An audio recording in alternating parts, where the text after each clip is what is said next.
Hello guys, చాలా మంది Indians ఉన్న అపోహ ఏంటంటే అమెరికాలో పనిచేసి బాగా డబ్బును సంపాదించుకొని సేవింగ్స్ చేసుకోవచ్చని. దీనికి జవాబు, అక్కడ హౌస్ రెంట్ చాలా ఎక్స్పెన్సివ్ మరియు ట్రావెలింగ్ ఖర్చులు మన జీతంలో దాదాపు 40% ట్యాక్స్ ను పే చేయాల్సి ఉంటుంది.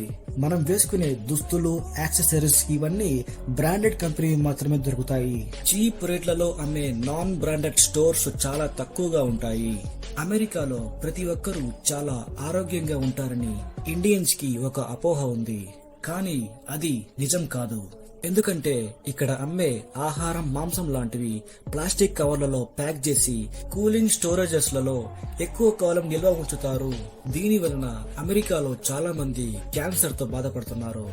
అమెరికాలో ప్రతిరోజు రాత్రి గర్ల్స్ పబ్బులు, పార్టీలతో ఎంజాయ్ చేస్తారని ఒక అపోహ ఉంది. కానీ అది నిజం కాదు. ఎందుకంటే అక్కడ రాత్రి 7 నుంచి 8 గంటల తర్వాత ఎవరు బయటకి కూడా రారు.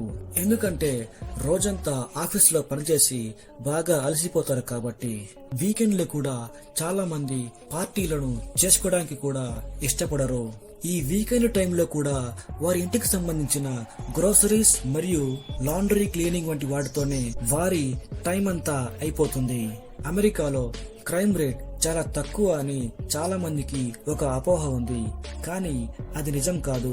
ఇక్కడ గన్ వైలెన్స్ చాలా ఎక్కువ. అక్కడ ఉండే హ్యూమన్ రైట్సే గన్ వాడడానికి లైసెన్స్ ఇచ్చారు కాబట్టి అమెరికాలో ఉండే ప్రజలు గన్స్ ని ఎంత ఈజీగా కొనుక్కుంటున్నారంటే వాల్మార్ట్ లాంటి గ్రోసరీ స్టోర్లలో పబ్లిక్ గా అమ్ముతారు. అమెరికాలో అసలు పేదరికం అనేది లేదని చాలా మందికి ఒక అపోహ ఉంది. కానీ అది నిజం కాదు. ఇందులో మెక్సికో, టెక్సాస్, చికాగో లాంటి రాష్ట్రాలలో పేదరికం ఎక్కువగా ఉంది. కానీ అమెరికా అక్కడ ఉండే పేదవాళ్లను, అక్కడ ఉండే చీకటి ప్రదేశాల ఫోటోలను పబ్లిక్ కు కనబడకుండా చాలా జాగ్రత్తలు తీసుకుంటారు. గైస్, ఇప్పుడు ఒక ఇండియన్ అమెరికా లాంటి దేశాలలో నివసించగలుగుతాడా? అక్కడి కాస్ట్ ఆఫ్ లైఫ్ ఎలా ఉంటుందో తెలుసుకుందాం. ఇందులో మొదటిది హౌస్ రెంట్. అమెరికాలో హౌస్ రెంట్ చాలా ఎక్స్పెన్సివ్. అక్కడ ఉండే మేజర్ సిటీస్ లలో 1 బెడ్రూమ్ అపార్ట్మెంట్ మినిమం $1,000 ఉంటుంది. అంటే మన ఇండియన్ కరెన్సీలో 83,000కు పైనే. ఇందులో రెండవది ఫుడ్. అమెరికాలో ఫుడ్ చాలా ఎక్స్పెన్సివ్. ఇండియాలో అయితే 10-20 రూపాయలతోటే మనం ఫాస్ట్ ఫుడ్ ని తినేయచ్చు. అమెరికాలో ఒక స్మాల్ బర్గర్ ని కొనాలంటేనే కనీసం $50 పే చేయాల్సి ఉంటుంది. ఆ తరువాతది మెడిసిన్. అమెరికాలో మెడికల్ ట్రీట్మెంట్ చాలా ఎక్స్పెన్సివ్. అందుకే అక్కడ ప్రతి ఒక్కరూ ఇన్సూరెన్స్ పాలసీని తీసుకుంటారు. ఒకవేళ మనకు ఇన్సూరెన్స్ లేనట్లయితే మనకు ఇక నరకమే అని చెప్పాలి. మన ఇండియాలో మాదిరిగా అక్కడ హోమియోపతి, అలోపతి లాంటి మందులను వాడరు. అక్కడ కేవలం ఇంగ్లీష్ మందులను మాత్రమే వాడతారు. ఆ తరువాతది ఇన్కమ్ ట్యాక్స్. అమెరికాలో మనకు వచ్చే జీతంలో దాదాపు 40% ట్యాక్స్ ని పే చేయాల్సి ఉంటుంది. ఇందులో water tax, health insurance, service tax, ఈ విధంగా రకరకాల ట్యాక్స్లని పే చేయాల్సి ఉంటుంది. ఇక్కడ మొబైల్, టెలికాం మరియు ఇంటర్నెట్ రీఛార్జెస్ చాలా ఎక్స్పెన్సివ్. ఆ తర్వాతది ఎడ్యుకేషన్. ఇక్కడ ఎడ్యుకేషన్ చాలా ఎక్స్పెన్సివ్.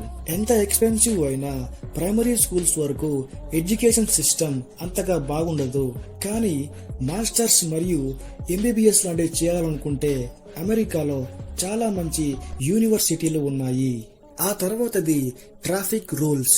అమెరికాలో ట్రాఫిక్ రూల్స్ ని పాటించలేదు అంటే మీరు భారీ ఫైన్ ని పొందాల్సి ఉంటుంది.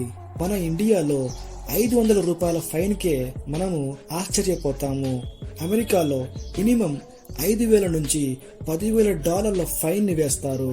కానీ ఒక విషయం మాత్రం స్పష్టంగా చెప్పవచ్చు. అమెరికాలో కొంతకాలం నివసించిన తర్వాత మనకు ఇండిపెండెంట్ గా ఎలా జీవించాలో తెలుస్తుంది.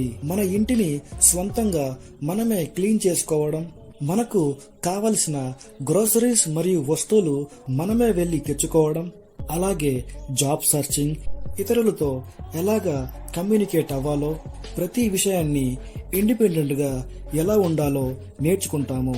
గైస్, ఇవన్నీ విన్న తర్వాత మీ యొక్క ఎక్స్పీరియన్స్ మరియు ఒపీనియన్ ని కామెంట్ సెక్షన్ లో తెలియజేయండి. That's all about guys. Thanks for watching. See you in next video.